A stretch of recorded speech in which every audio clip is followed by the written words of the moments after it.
നമസ്കാരം, എല്ലാവർക്കും സതോൺ മെനുവിലേക്ക് സ്വാഗതം. ഞാൻ നീതു. അപ്പോൾ ഇന്ന് ഞാൻ സതോൺ മെനുവിൽ ഉണ്ടാക്കാൻ പോകുന്നത് ഞണ്ട് മസാലയാണ്. ഒരുപാട് പേര് റിക്വസ്റ്റ് ചെയ്തൊരു റെസിപ്പി ആയിരുന്നു ഇത്. തേങ്ങാപ്പാൽ ഒഴിച്ചിട്ട് കുറുക്കിയെടുക്കുന്ന ഒരു ഞണ്ട് മസാല അല്ലെങ്കിൽ ക്രാബ് മസാലയാണ് ഞാനിന്ന് കാണിക്കാൻ പോകുന്നത്. അപ്പോൾ നമുക്കിതെങ്ങനെയാണ് ഉണ്ടാക്കുന്നതെന്ന് നോക്കാം. അപ്പോൾ ആദ്യം തന്നെ നമ്മൾ പാത്രം ചൂടാക്കുക, അതിനകത്തേക്ക് എണ്ണ ഒഴിച്ചു കൊടുക്കുക. അപ്പോൾ ഞാനിവിടെ വെളിച്ചെണ്ണയാണ് എടുക്കുന്നത്. ഏകദേശം ഒരു 2-3 ടേബിൾ സ്പൂൺ എണ്ണ ഒഴിച്ചു കൊടുക്കുക. അപ്പോൾ ഇതിനകത്തേക്ക് ഞാൻ സവോള ഇട്ട് കൊടുക്കുവാണ്. സവോള ഏകദേശം 3 മീഡിയം സൈസുള്ള സവോള ഞാൻ എടുത്തിട്ടുണ്ട്. അപ്പോൾ സവോളയുടെ കൂടെ തന്നെ പച്ചമുളക് ചേർക്കുക. പച്ചമുളക് നിങ്ങളുടെ എരിവിനനുസരിച്ചിട്ട് ചേർത്ത് വെക്കണം കേട്ടോ. ഇപ്പോൾ ഞാനിപ്പോൾ ഇവിടെ ഏകദേശം ഒരു 2-3 പച്ചമുളക് എടുത്തിട്ടുണ്ട്. അത്യാവശ്യം എരിവ് കുറഞ്ഞ പച്ചമുളകാണിത്. അപ്പോൾ നിങ്ങൾ എരിവിനനുസരിച്ചിട്ട് എടുക്കണം. നമ്മൾ പിന്നീട് മുളക് പൊടിയൊക്കെ ചേർക്കുന്നുണ്ട്. അപ്പോൾ അതിനനുസരിച്ച് വേണം പച്ചമുളക് എടുക്കാൻ വേണ്ടിയിട്ട്. പിന്നെ ഇത് നന്നായിട്ടൊന്ന് വഴറ്റിയെടുക്കണം. ഒരുപാടങ്ങ് ബ്രൗൺ കളർ ആവേണ്ട ആവശ്യമില്ല. ഇതിൻ്റെ കൂടെ ഞാൻ കുറച്ച് ഉപ്പിട്ടിട്ട് ഇതൊന്ന് വഴറ്റാണ് കേട്ടോ. അപ്പോൾ നമുക്ക് പെട്ടെന്ന് വഴണ്ട് കിട്ടും.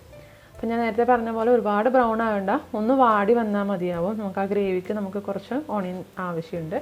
പിന്നെ ഇതിനകത്തേക്ക് ഞാൻ ഇഞ്ചി വെളുത്തുള്ളി കൊത്തി അരിഞ്ഞതും ചേർക്കുവാണ്. ഇപ്പോൾ നിങ്ങൾക്ക് വേണമെന്നുണ്ടെങ്കിൽ ഇഞ്ചി വെളുത്തുള്ളി പേസ്റ്റ് ചേർക്കാം. പേസ്റ്റ് ആണെങ്കിൽ ഏകദേശം ഒരു 1.5 ടേബിൾ സ്പൂണോളം നിങ്ങൾ ചേർത്ത് കൊടുക്കുക.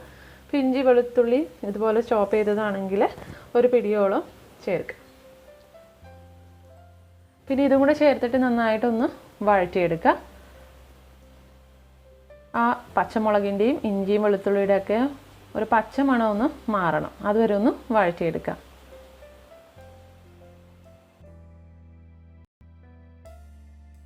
അപ്പോൾ ഇത് നന്നായിട്ടൊന്ന് വഴണ്ട് വന്നിട്ടുണ്ട്. അപ്പോൾ ഞാൻ ഈ സമയത്ത് ഇതിനകത്തേക്ക് കുറച്ച് കറിവേപ്പിലയും കൂടെ ചേർക്കുകയാണ്. അപ്പോൾ നമ്മുടെ നാടൻ ഞണ്ട് മസാല ആയതുകൊണ്ട് കുറച്ചധികം കറിവേപ്പില തന്നെ ചേർത്തോളൂ, നല്ലൊരു ഫ്ലേവർ ഉണ്ടാവും. പിന്നെ ഇതിനകത്തേക്ക് നമുക്ക് പൊടികൾ ചേർത്ത് കൊടുക്കാം. അപ്പോൾ ഞാനിപ്പോൾ ഏകദേശം ഒരു 1/2 ടീസ്പൂൺ മഞ്ഞൾപ്പൊടി ചേർത്തിട്ടുണ്ട്. അതേപോലെ തന്നെ ഒരു വലിയ സ്പൂണിൽ 1.5 സ്പൂണ് മല്ലിപ്പൊടി ചേർത്തിട്ടുണ്ട്. ഏകദേശം ഒരു 1.5 ടേബിൾ സ്പൂൺ ഉണ്ടാവും. അതേപോലെ തന്നെ എരിവിന് മുളക് പൊടി ചേർക്കണം. അപ്പോൾ ഞാൻ നേരത്തെ പറഞ്ഞ പോലെ പച്ചമുളക് നമ്മൾ ചേർത്തിട്ടുണ്ട്. ഇനി നമ്മൾ കുരുമുളക് പൊടിയും ചേർക്കും. അതുകൊണ്ട് ഞാനിപ്പോൾ ഇവിടെ ഒരു വലിയ സ്പൂണ് മുളക് പൊടി ഞാൻ ചേർത്തിട്ടുണ്ട്. നിങ്ങളുടെ കയ്യിലുള്ള മുളക് പൊടിയുടെ എരിവിനനുസരിച്ചിട്ട് വേണം നിങ്ങൾ ചേർക്കാൻ വേണ്ടിയിട്ട് കേട്ടോ. അപ്പോൾ ഇത് നന്നായിട്ടൊന്ന് മിക്സ് ചെയ്ത് കൊടുക്കുക. അപ്പോൾ ആ പൊടികളുടെ ഒരു പച്ചമണമൊക്കെ ഒന്ന് മാറണം, അതുവരെ ഒന്ന് വഴറ്റിയെടുക്കുക. അപ്പോൾ ഇത് നോക്കിക്കാൻ നമ്മുടെ പൊടികളൊക്കെ നന്നായിട്ടൊന്ന് വഴണ്ട് വന്നിട്ടുണ്ട്. ഫ്ലെയിം നന്നായിട്ട് കുറച്ച് വെക്കണം കേട്ടോ, ഇല്ലെന്നുണ്ടെങ്കിൽ അടിയിൽ പിടിക്കും. പൊടികൾ കരിഞ്ഞു പോവാതെ സൂക്ഷിക്കുക. ഇനി ഇതിനകത്തേക്ക് ഞാൻ ഞണ്ട് വൃത്തിയാക്കിയത് ഇട്ട് കൊടുക്കുവാണ്. അപ്പോൾ എൻ്റെ കയ്യിലുള്ള ചെറിയ ഞണ്ടാണ് കേട്ടോ. അപ്പോൾ ഏകദേശം ഒരു 3/4 കിലോളം വരും. അപ്പോൾ എല്ലാം കൂടി ഇട്ടിട്ട് നന്നായിട്ടൊന്ന് മിക്സ് ചെയ്ത് കൊടുക്കുക. ഇനി ഇതിനകത്തേക്ക് ഞാൻ 1/2 സ്പൂണ്, അത്യാവശ്യം വലിയൊരു സ്പൂണാണ്, 1/2 സ്പൂണ് കുരുമുളക് പൊടി ഇട്ട് കൊടുക്കുന്നുണ്ട്. അപ്പോൾ നിങ്ങൾ എരിവിനനുസരിച്ചിട്ട് വേണം കുരുമുളക് പൊടി ഇടാൻ വേണ്ടിയിട്ട്. നല്ല എരിവാണെങ്കിൽ കുറച്ച് ചേർത്താൽ മതി കേട്ടോ. അപ്പോൾ ഇതിനകത്തേക്ക് ഞാൻ കുറച്ച് വെള്ളം ഒഴിച്ചു കൊടുക്കുവാണ്. ഇനി ഇത് ജസ്റ്റ് ഒന്ന് ഇളക്കിക്കൊണ്ടിരിക്കുക. ഒരു 5 മിനിറ്റ് നമ്മളിങ്ങനെ തുറന്ന് വെച്ചിട്ട് തന്നെ ഒന്ന് ചൂടാക്കിയെടുക്കുക. അപ്പോൾ ഞണ്ടിൽ വെള്ളമൊക്കെ ഉണ്ടെങ്കിൽ ഒന്ന് പുറത്തേക്ക് ഇറങ്ങി വരും. അത് നോക്കിക്കുക, ഏകദേശം ഒരു 5 മിനിറ്റ് കഴിഞ്ഞിട്ടുണ്ട്. അപ്പോൾ നന്നായിട്ടൊന്ന് റോസ്റ്റായി വന്നിട്ടുണ്ട്. ഇനി നമ്മൾ ഇതിനകത്തേക്ക് ആവശ്യാനുസരണം വെള്ളം ചേർത്ത് ഞണ്ട് നന്നായിട്ടൊന്ന് വേവിച്ചെടുക്കുക. അപ്പോൾ നിങ്ങളുടെ ഗ്രേവി എത്രത്തോളം തിക്നെസ് വേണോ അതിനനുസരിച്ചിട്ട് വെള്ളം ചേർത്തിട്ട് നന്നായിട്ടൊന്ന് തിളപ്പിച്ച് എടുക്കുക.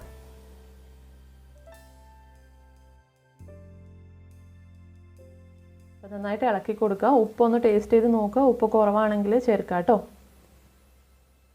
അപ്പോൾ ഇത് നോക്കിക്കേ, നമ്മൾ ഞണ്ടൊക്കെ നന്നായിട്ട് വേവിച്ചെടുത്തിട്ടുണ്ട്. അപ്പോൾ ഞണ്ടൊക്കെ നന്നായി വെന്ത് വന്നിട്ടുണ്ട്, വെള്ളമൊക്കെ കുറുകി വന്നിട്ടുണ്ട്. ഇനി നമ്മൾ ഇതിനകത്തേക്ക് ഞാൻ പറഞ്ഞല്ലോ തേങ്ങാപ്പാൽ ഒഴിച്ചിട്ടാണ് ഞാൻ ചെയ്യുന്നത്. കട്ടിയുള്ള തേങ്ങാപ്പാൽ ഒഴിച്ചു കൊടുക്കുക. ഇതിപ്പോൾ ഏകദേശം 1 കപ്പോളം തേങ്ങാപ്പാൽ വരും. നല്ല കട്ടിയുള്ള പാലാണ്. അപ്പോൾ തേങ്ങാപ്പാൽ ഒഴിച്ചിട്ട് നമ്മൾ നന്നായിട്ടൊന്ന് തിളപ്പിച്ചെടുക്കണം. ആ തേങ്ങാപ്പാൽ കിടന്നിട്ട് നമ്മൾ ഞണ്ടൊക്കെ ഒന്ന് കുറുകി വരണം. അപ്പോഴായിരിക്കും അതിൻ്റെ ശരിക്കുള്ളൊരു ടേസ്റ്റ് നമുക്ക് കിട്ടുക. അപ്പോൾ ചെറിയ തീയിൽ വെച്ചിട്ട് നന്നായിട്ടൊന്ന് തിളപ്പിച്ചെടുക്കുക കേട്ടോ. അപ്പോൾ അത് നോക്കിക്കേ, നമ്മുടെ ഞണ്ട് മസാലയൊക്കെ റെഡി ആയിട്ടുണ്ട്. നന്നായി തിളച്ച് വന്നിട്ടുണ്ട്, എണ്ണയൊക്കെ തെളിഞ്ഞ് വന്നിട്ടുണ്ട്, ചാറൊക്കെ നല്ല കുറുകി കിട്ടിയിട്ടുണ്ട്. അപ്പോൾ ഞാനിതിനകത്തേക്ക് കുറച്ച് കറിവേപ്പിലയും കൂടെ ചേർക്കാം കേട്ടോ, നല്ലൊരു മണമായിരിക്കും. അപ്പോൾ നമ്മുടെ ടേസ്റ്റി ആയിട്ടുള്ള തേങ്ങാപ്പാലൊഴിച്ച് വറ്റിച്ചെടുത്ത ഞണ്ട് റെഡി ആയിട്ടുണ്ട്.